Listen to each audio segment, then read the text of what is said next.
बता देते हैं जो गुम किसी के प्यार में जो मतलब ईशान होता है वो सभी को मनाने के लिए बहुत ज़्यादा कोशिश कर रहा है, लेकिन जो सभी है कि वो मान ही नहीं रही है। तो वही जो एक तरफ ऐसे पिराड़े होता है वो जब किरण को गिरफ्तार कर लेता है तो वहाँ पर सभी और हंडी भी होती हैं और उनके खिलाफ कंप्लेंट लिखाती हैं। तो वहीं एक तरफ ऐसा होता है कि जो एस पिराड़े होता है वो किरण को काफ़ी मारता हुआ नजर आने वाला है और किरण कहेगा प्लीज़ मुझे छोड़ दो, लेकिन वो एस पिराड़े उसे नहीं छोड़ेगा और कहेगा तुम्हें तो यहीं पर सबक मिलेगा। तो उसे मारते हुए नजर आने वाला है। तो वहीं एक तरफ जो एस पिराड़े होता है वो ईशान के पास कॉल करता है और उससे कहता है कि तुम्हारे खिलाफ कंप्लेंट लिखाई गई है, प्लीज़ तुम यहाँ पर आओ। तो जब क्या कहते हैं ईशान क्या कहते हैं जब पुलिस स्टेशन पहुँच जाता है तो एसपी राडे होता है तो वो ये कहता है कि तुम्हारे खिलाफ कंप्लेंट लिखाई गई है कि क्या कहते हैं जो तुम किरण के घर पर जाकर तुमने किरण के ऊपर हाथ उठाया था। तो हम आपको गैस बता देते हैं जो मतलब ईशान होता है वो सभी पर ही शक करेगा, क्योंकि वो सोच रहा है कि क्या कहते हैं ये कंप्लेंट तो सिर्फ सभी लिखा सकती है और तो कोई लिखा नहीं सकता। तो वो भी फिर से सभी के बारे में कुछ गलत फहमी सोचने लग जाएगा। तो हम आपको बता देते हैं जो एसपी राडे होता है वो ये कहता है कि बोलने से पहले कुछ सोच तो लिया करो। तो वहीं जो एस्पिरांट होता है वो ये कहता है कि कंप्लेंट सभी ने नहीं लिखाई है, वो तुम्हारे खिलाफ कंप्लेंट किरण ने लिखाई है।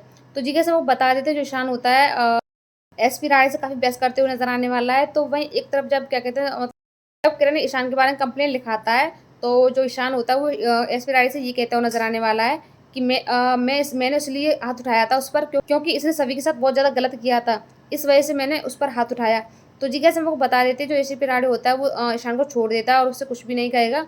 तो वहीं एक तरफ जब सभी लोग जा रहे होते हैं तो जब सभी होती है एसीपी राडे से थैंक यू बोलती हुई नजर आने वाली है और कहती है आपका बहुत शुक्रिया। वो दोनों एक दूसरे से हाथ मिलाएंगे तो वहीं दूर से ईशान दोनों को देख रहा होगा और उसे थोड़ा-थोड़ा जलस फ़ील हो रहा है, क्योंकि सभी जो इश्क से हाथ मिलाती हुई नज़र आने वाली है। तो वहीं एक तरफ आपको बता देते हैं जो सुरेखा फिर जब ईशान घर पहुँच जाता है तो सुरेखा होती है, वो ईशान से ये कहती है कि तुम्हें क्या ज़रूरत पड़ रही है उस लड़की को इस कॉलेज में लाने की? ये तो अच्छा ही है ना कि वो रामटेक वापस जा रही है और तुम्हारे लिए तो बहुत ही ज़्यादा अच्छा है।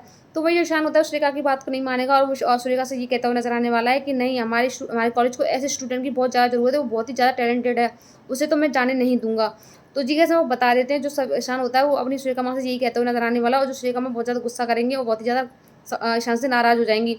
तो वही जो ईशान होता है अपने दोस्त से पूछता है कि मैं ऐसा क्या करूँ जिससे सभी मान जाए वो रामटेक वापस ना जाए।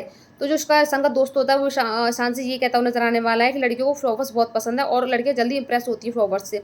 तो ईशान तो अपने दोस्त से पूछता है तो ईशान सोचता है कि मैं सभी के लिए फ्लावर ले जाता हूँ। तो जी कैसे वो बता देते हैं जो ईशान होता है सभी के लिए फ्लावर ले जाते हुए नज़र आने वाला है, क्योंकि उसके दोस्त ने उसे आइडिया दिया था कि लड़कियाँ फ्लावर से जल्दी इंप्रेस होती हैं, तो जिस कारण सभी भी मान जाएगी। तो वहीं एक तरफ जो एसपी राणे होता है वो शांतनु सर के पास कॉल करते हैं और उससे कहते हैं कि जो आपका बेटा था वो क्या कहते हैं किरण के पास गया था और उसके ऊपर हाथ उठाया और बता देता है कि उसने सभी को बचाया था किरण से। तो जी सब सुनकर जो शांतनु सर होते हैं वो बहुत ज़्यादा खुश होते नजर आने वाले हैं, क्योंकि वो कहते हैं कि मुझे नहीं पता था मेरा बेटा इतना बढ़िया काम भी कर सकता है। सो गैस आज की इन्फॉर्मेशन में यही था। मेरी जानकारी और मेरी इन्फॉर्मेशन आपको अच्छी लगी तो प्लीज़ मेरा चैनल लाइक करना और सब्सक्राइब करना। Thank you.